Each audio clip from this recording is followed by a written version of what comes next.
చిత్తూరు జిల్లా SP Manikanta YSR Congress party నాయకులపై పగబట్టారని ఆ పార్టీ నాయకులు ఆరోపిస్తున్నారు. ఇప్పుడు ఏకంగా మాజీ మంత్రి పొంగనూరు ఎమ్మెల్యే పెద్దిరెడ్డి రామచంద్రారెడ్డి గన్మెన్ ను జిల్లా ఎస్పీ మణికంఠ 3 నెలల పాటు సస్పెండ్ చేశారు. పెద్దిరెడ్డి రామచంద్రారెడ్డి తన కుమారుడిని కలిసేందుకు రాజమండ్రి సెంట్రల్ జైలుకు వెళ్లారు. ఇటీవల పెద్దిరెడ్డి రామచంద్రారెడ్డికి చేయి కూడా విరిగింది. ఆ నేపథ్యంలో భోజనానికి సంబంధించిన బ్యాగ్, ఒక పిల్లో ఆయన తీసుకురాలేకపోయారు. అట్ ది సేమ్ టైం జైల్లోనికి ఇతరులను ఎవరిని కూడా అధికారులు అనుమతించలేదు. దాంతో పెద్దిరెడ్డి రామచంద్రారెడ్డి దగ్గర గన్మెన్ గా ఉన్న కాళేశ ఆ బ్యాగు, పిల్లో తీసుకుని పెద్దిరెడ్డి రామచంద్రారెడ్డి వెంట లోపలికి వెళ్లారు. దీని కారణంగానే జిల్లా ఎస్పీ 3 నెలల పాటు పెద్దిరెడ్డి రామచంద్రారెడ్డి గన్మెన్ కాళేశాన్ని సస్పెండ్ చేశారు. పెద్దిరెడ్డి రామచంద్రారెడ్డికి చేయి విరిగింది. వయసులో పెద్దవాడు, పైగా లోపలికి ఎవరిని అనుమతించలేదు. దాంతో ఇది గన్మెన్ మీద కోపం కాదు, పెద్దిరెడ్డి రామచంద్రారెడ్డి మీద, వైసీపీ మీద కోపంతోనే గతంలో ఎంపీ మిథున్ రెడ్డి గన్మెన్ కూడా ఇదే విధంగా జిల్లా ఎస్పీ సస్పెండ్ చేశారని కూడా గుర్తు చేస్తున్నారు. చాలా మంది తెలుగుదేశం పార్టీ నాయకులు కావచ్చు, మంత్రులు, ఎమ్మెల్యేల దగ్గర కూడా అనేక మంది గన్మెన్లు ఉన్నారు.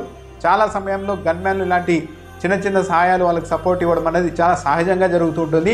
ఇది జగమెరిగిన సత్యం. పోలీస్ డిపార్ట్మెంట్లో అందరికీ తెలుసు.